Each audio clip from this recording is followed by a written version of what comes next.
Ion Franchising, it's Friday. I talk to founders, CEOs, and top executives of great franchise brands. Today I have Andrew Pudalov, founder and CEO of Rush Bowls. Up next. And a lot of people are very critical of our business model because of that, but it's something I'm really proud of because it's way beneficial for the franchisees. You know, when you mentioned the bar sort of analogy, I got it right away, because the customers are coming up to your counter, so to speak. Some people listening like, wait, there's alcohol? What we've created is like a paint by numbers plan for anyone. And I personally would only buy a franchise going forward because creating something, it really takes so much effort, so much time. This episode sponsored by SEO Samba. Empower your franchise with predictable results and AI-driven marketing. Andrew, welcome. And at first question I got to hit you with, why do people seem to think the restaurant business is so fun and so sexy and everybody wants to get into it? Well, I must say it is fun and it is sexy at points, but it's a ton of work. So I think one of the greatest benefits of the restaurant business is you're meeting so many interesting people. You're serving them at least we serve them healthy, delicious food. And it's very interactive. And that's the really fun part of it. Behind the scenes, there's a lot of work in the restaurant business. And certainly I think Rush Bowls does the simplest form of it. So we highlight the fun and kind of the back end of it is not as complicated, but it is a fun business. Yeah. I certainly do know that from experience. It can be a lot of fun. Everybody thinks they can do it, but employees aren't the easiest. We'll get more into that. What are the differentiators? For those that don't know, what are the differentiators of Rush Bowls and the competitors? You got in it early. You've been in business how many years? 21 years, young. Sheesh. And I will say we're one of the originators of it. So we really created a bowl concept before anyone was doing bowls. And part of that was fascinating for me based on my background. I was head of a bank in New York, and I gave it all up after 9/11 and came out to Boulder and started Rush Bowls because I felt there was a need for health and wellness in food, especially I think college age kids to start with. There would be early adopters. So that was kind of the fun part of the business is the creation. Education, though, is a tough business to be in. You don't want to be educating products on people because it was a whole new section. Like no one really thought of bowls. They were thought of smoothies, but no one was doing bowls. And I'm a like a real texture guy. So that really gave birth to all the different bowls. And we didn't just start with acai bowls. We launched a whole line of bowls. And right away, I knew we were onto something. And that was really, really exciting. One of the things So you're not different. using. Yeah, Go ahead. tell us. A lot of your competitors are using a lot of sugared up crap, to be honest. Sure. And there's really major differences between Rush Bowls and its competitors. Some of the major differences is the product quality, right? What is the product? We actually make the product in front of you, not behind you or behind your back. We don't do anything scoopable, so no scoopable acai or scoopable flavors. And the reason being is the taste and the quality of the food is 100% different. We are using real quality ingredients. That's flash frozen fruit or vegetables, and we're making it in front of you. So everything is customizable.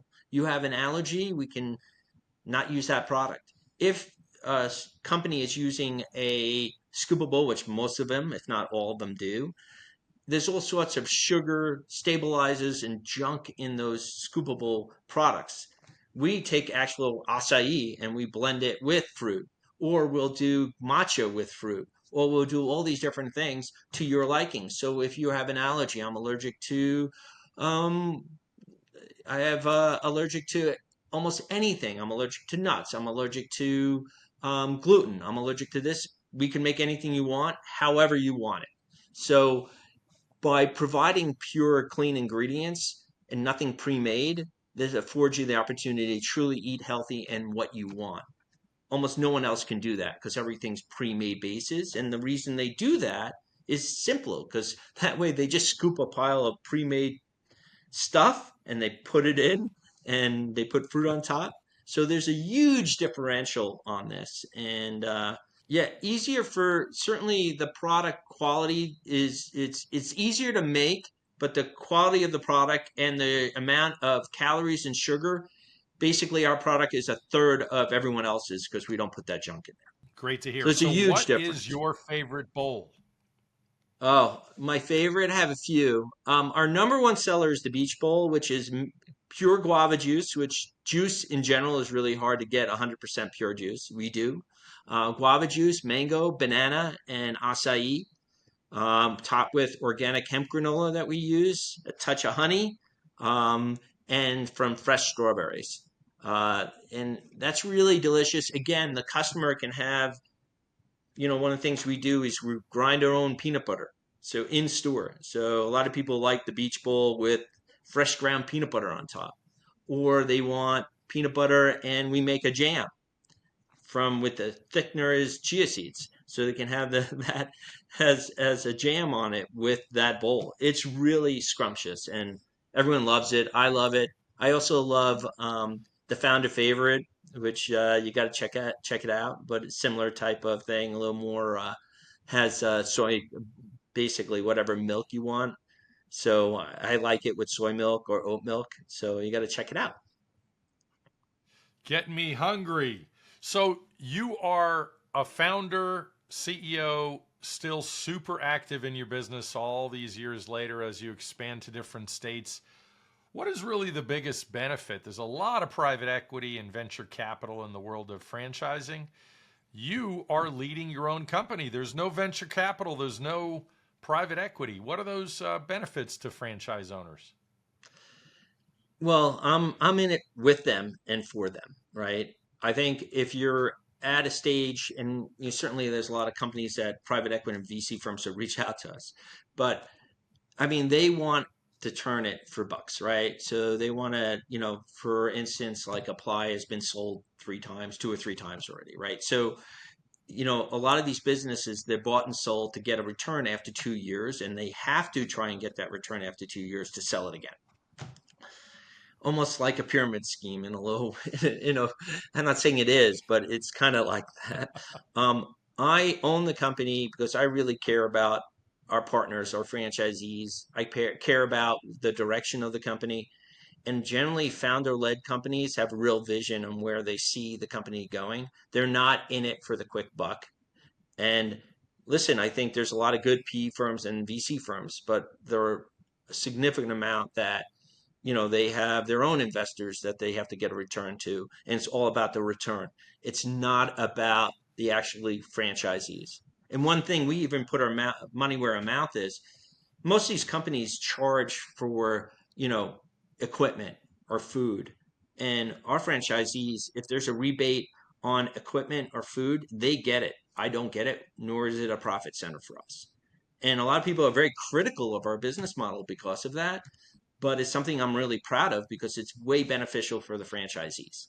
And ultimately, longer term, when your vision is longer term, that's beneficial for both parties. That's awesome. So, you started this business from scratch. What have you Yeah. learned along the way in 20 plus years? And, why? Obviously, you support the franchise model. What do you say about all that? Well, I'm a huge believer in the franchise model because creating a company from scratch is exceedingly difficult. And what we've created is like a paint by numbers plan for anyone. And I personally would only buy a franchise going forward because creating something is really takes so much effort, so much time from every aspect, whether that's a logo that you're adjusting or structure or formulation. It's a great deal of work. And from doing it, I didn't know any better. And I'm a builder. I like building.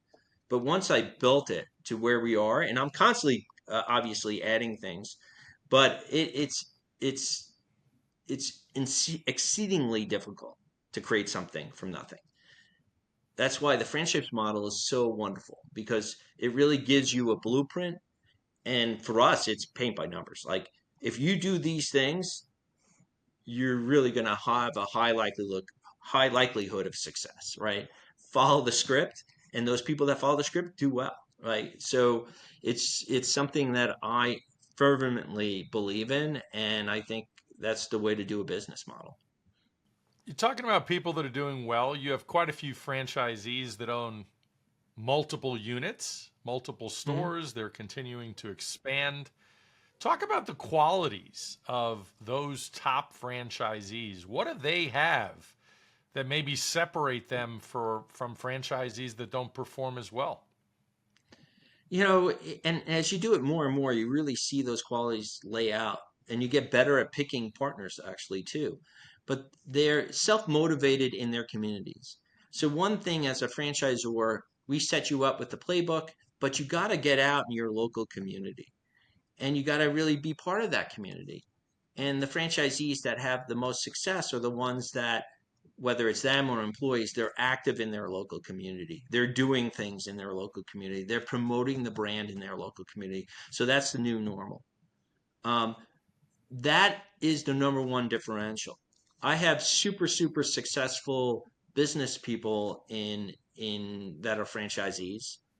The ones that are active in their local communities are the most successful franchisees. It's that simple. The ones that aren't are the ones that struggle more readily. And what do you prefer as far as restaurant experience? If an owner comes in, I would imagine most of your owners, franchise owners, don't have restaurant experience, but do they hire a GM? Talk about that. You know, it's funny. I have a very different opinion on this than a lot of other people because, listen, I was ahead of the trading desk, right, in New York City, right? I had zero restaurant experience. I don't look for people just with restaurants experience. I don't even highlight that fact. I want them to have clear business experience. Rush bowls in particular, there's no hoods, there's no cooking. You're blending unique mixtures together. Um, so it's different than a full blown restaurant. It's a takeout.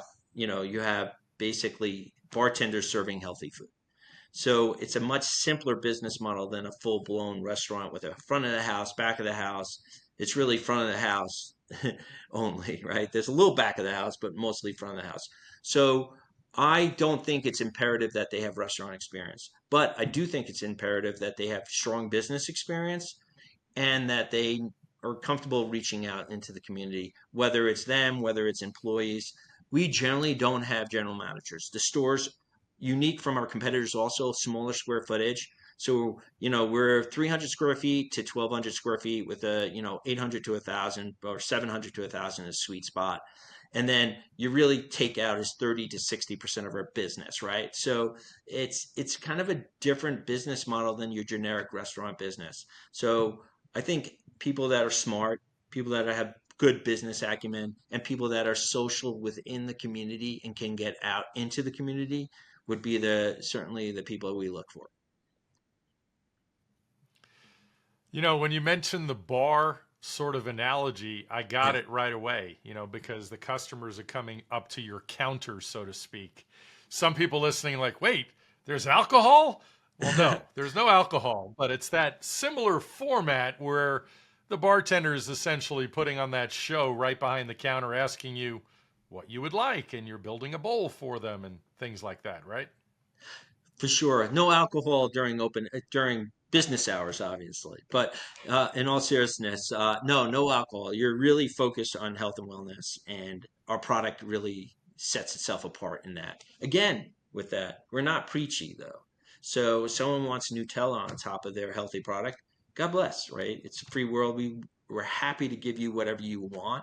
One thing I learned also early in my career, I had a particular bowl that I wasn't as much of a fan of. And it's not what I think, it's the customer will always give you the answer, right? So it's what the customer thinks. So you can't just be very tunnel vision as a founder and CEO. You got to really have a broad mindset that, hey, the customer is telling you a ton. Really listen to the customer. And this particular bowl is probably our third or fourth biggest seller. And it's not my favorite, but it's not about me. It's about the customer. And you really have to go into that with that mindset if you're building a business. So let's continue the fun. Describe Rush Bowls in 3 words. Healthy, delicious, and conscientious, because we want to serve you really good food that's going to make you feel great. So Andrew, with current store count, what's that number? And what are the cities and states that you really want a Rush Bowl and know do really great? So listeners right now, ears are perking up that maybe it's their city that needs a Rush Bowl. So tell us. Well, we have about 55 stores. We have 20 opening really between now and first quarter of next year. So we have a lot of stores opening and hopefully in your cities. We are growing a lot in the Massachusetts area, Colorado, Texas. Um, we're coming to really a lot of different places.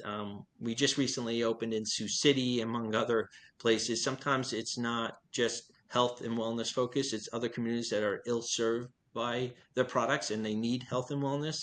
So we're opening in a lot of different states. We're kind of agnostic. So when I started the company, I didn't want to be, most companies are super regionals.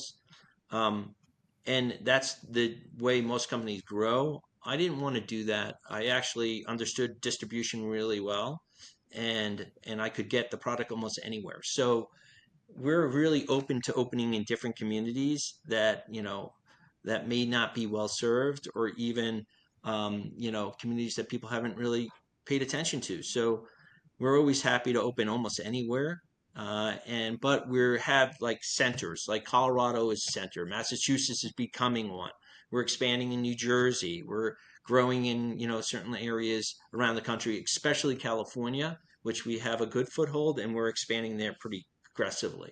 Some of our best owners in California too, so we're pumped about that. Yeah, that's great.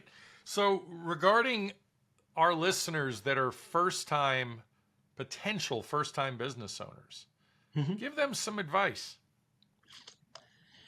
Follow the script, right? Like I said, paint by numbers. It truly is paint by numbers. If you're getting into a franchise system, just follow the script. There's a reason the script is created. We spend a lot of time fine tuning it every day to make sure it makes a lot of sense. It's always the easiest way to do it. But if you're going to buy a franchise, especially Rush or any other franchise, follow the script that's made the business successful. Don't overthink it. Don't, oh, I want to do bananas here, or I want to do whatever it may be. Follow what's made them successful, and then solicit the franchisor and say, hey, what do you guys, have you thought about this? Maybe they have, maybe they haven't. But always initially follow the script and follow that along. And I think that will lead to a lot of success, not just with Rush, but with other franchisors. I also wanted to ask you about validation. Anybody looking to get into Rush Bowls is going to have an opportunity to speak to any franchisees about their experience to understand what they're getting into, correct? 100%. And that's one thing we're not even on those calls. So we encourage anyone coming in to speak to the different franchisees and get their experience. And that's one thing we're really proud about, because it's not just, hey, here are the numbers or here are expectations. Here, call so-and-so or reach out to so-and-so, and it's random. Like anyone you want, you can talk to. And I think that's really important, because you get it from their perspective. As a franchisor, you have a franchisor perspective and you have a franchisee or a partner's perspective. So it's important that you get both. And more importantly, they're living day to day. Now, I own my own store, so I see day to day too, and I'm in it with you, but it's good to have that. Awesome. Andrew, founder and CEO of Rush Bowls, thank you for being here. It was great spending time with you.